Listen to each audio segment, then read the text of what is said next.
Buongiorno, sono Daniele Morandi Buonacossi e insegno archeologia e storia dell'arte del vicino Oriente Antico nel Dipartimento di Studi Umanistici e del Patrimonio Culturale dell'Università di Udine. Oggi vorrei parlarvi di una straordinaria scoperta che la nostra missione archeologica di Ateneo ha condotto in collaborazione con la direzione dell'antichità di Dohuk nel quadro di una missione congiunta italo-kurda nel sito di Faida, nell'Iraq settentrionale, nella parte nord quindi della regione autonoma del Kurdistan in Iraq, dove il nostro progetto è attivo già dal 2012, sono quasi 10 anni che lavoriamo in quel territorio, dove abbiamo condotto una grande ricognizione archeologica di superficie che aveva come obiettivo quello di ricostruire la storia del paesaggio e dell'utilizzo del territorio in una regione vastissima, 3.000 km quadri, collocata nel cuore della Mesopotamia del Nord. Al termine di questo progetto di ricognizione di superficie che è terminato nel 2018, siamo stati in grado di ricostruire un paesaggio insediativo costituito da più di 1.000 siti, quasi 1.100 siti archeologici, di cui fino a questo momento non conoscevamo l'esistenza e che ci hanno consentito di ricostruire proprio l'evoluzione della storia dell'insediamento, della demografia in questa regione così importante nel cuore dell'antica Mesopotamia, dalla preistoria più antica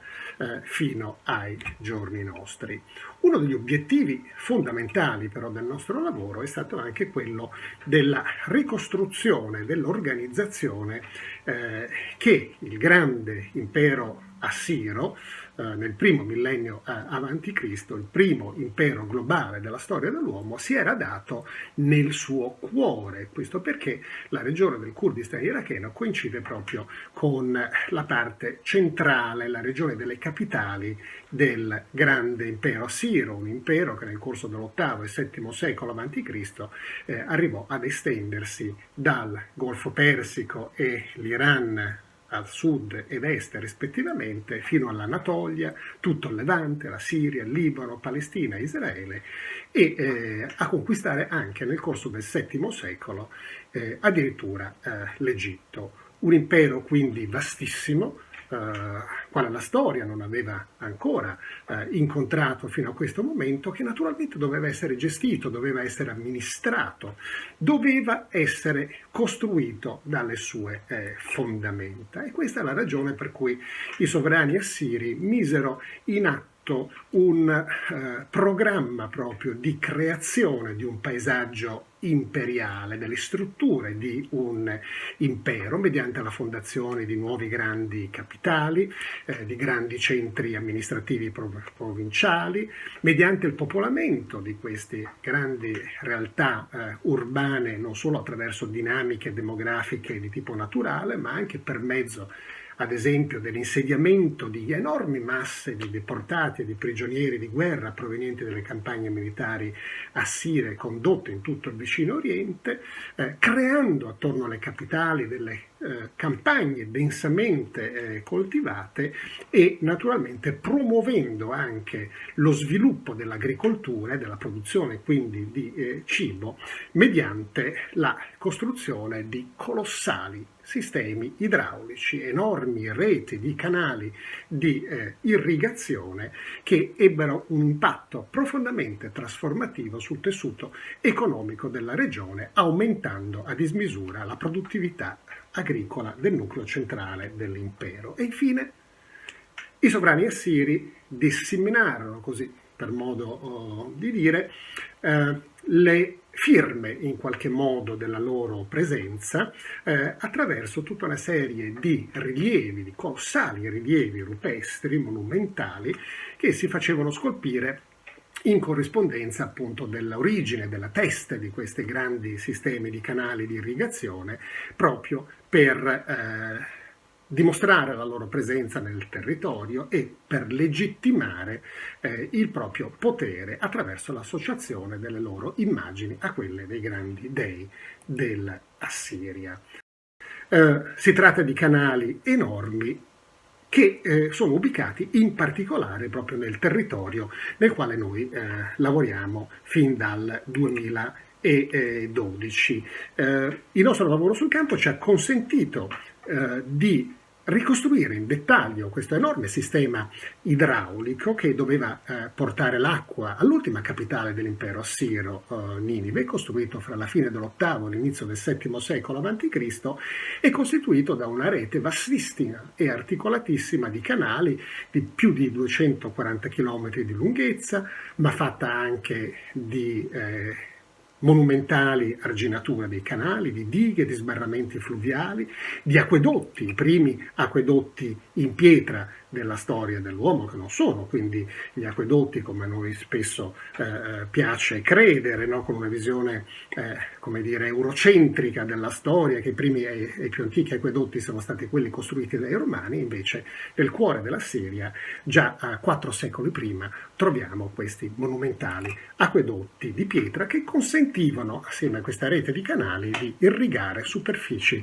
agricole estremamente estese, trasformando così la campagna nell'entroterra di Ninive, l'ultima capitale dell'impero, in un ricchissimo e fertilissimo granaio che approvvigionava la capitale, sostenendone lo sviluppo demografico, economico, sociale e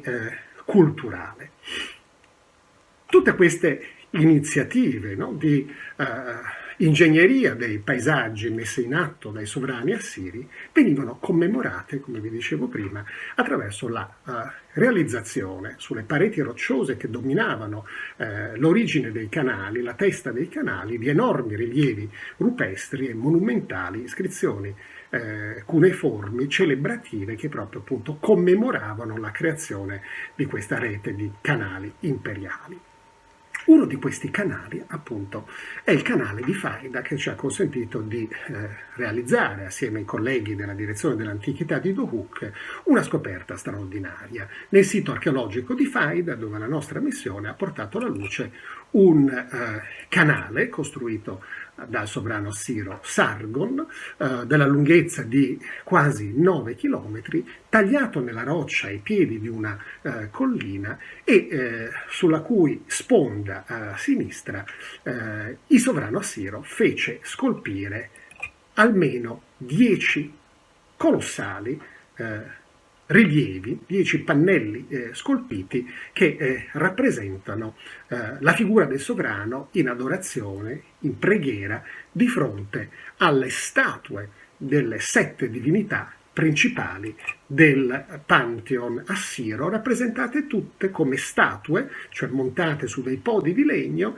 che sono poggiati sul dorso, sulla schiena degli animali simbolo. Gli animali simbolo sul cui dorso sono rappresentate le figure delle divinità e gli oggetti simbolici che le divinità tengono in mano consentono anche di individuarle una per una. È presente la dea Ishtar montata su un leone, la dea dell'amore e della guerra, il dio della tempesta, il dio Hadad, montato su un toro e su un animale mostruoso che rappresenta il diluvio, il dio del sole Shamash su un cavallo, il cavallo che trascina nell'alto del cielo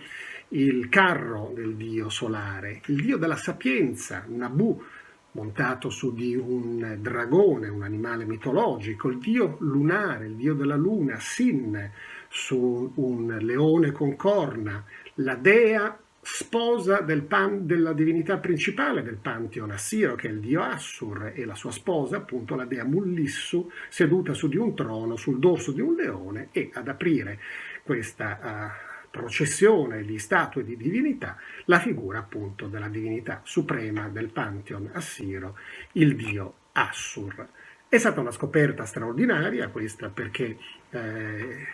i rilievi rupestri assiri sono dei ritrovamenti rarissimi. Gli ultimi rilievi rupestri assiri rinvenuti proprio in questa regione del Kurdistan iracheno furono scoperti più di 150 anni fa, quindi si tratta di scoperte veramente eccezionali, queste fatte appunto lungo il canale di Faida, ma è una scoperta questa che è fortemente minacciata dalla crescita urbana del vicino villaggio di Faida, minacciata dalle sue attività produttive, dagli scavi clandestini, minacciata dal vandalismo anche degli uomini che non si arresta neanche di fronte ad opere d'arte di importanza straordinaria come i rilievi rupestri di Faida. E per questa ragione l'Università di Udine, assieme alla direzione dell'antichità di Dohuk, ha creato un progetto di salvataggio italo-curdo del sito di Faida e dell'intero complesso di arte rupestre. Grazie alla creazione anche di questo progetto di salvataggio, l'Università di Udine, proprio per questa scoperta, ha ricevuto la sesta edizione, quella del 2020, dello Khaled El-Assad International Archaeological Discovery Award, un premio internazionale dato agli archeologi che si impegnano non solo nella ricerca scientifica, ma anche nella protezione, conservazione e valorizzazione di un patrimonio culturale a rischio in aree appunto di guerra o di post-conflitto, quale appunto la regione del Kurdistan settentrionale. Per questa ragione la nostra missione archeologica ha ricevuto anche il finanziamento da parte di una prestigiosa fondazione internazionale, la fondazione Alif, che finanzia proprio la protezione e la messa in sicurezza di siti archeologici minacciati in aree di conflitto e di post-conflitto.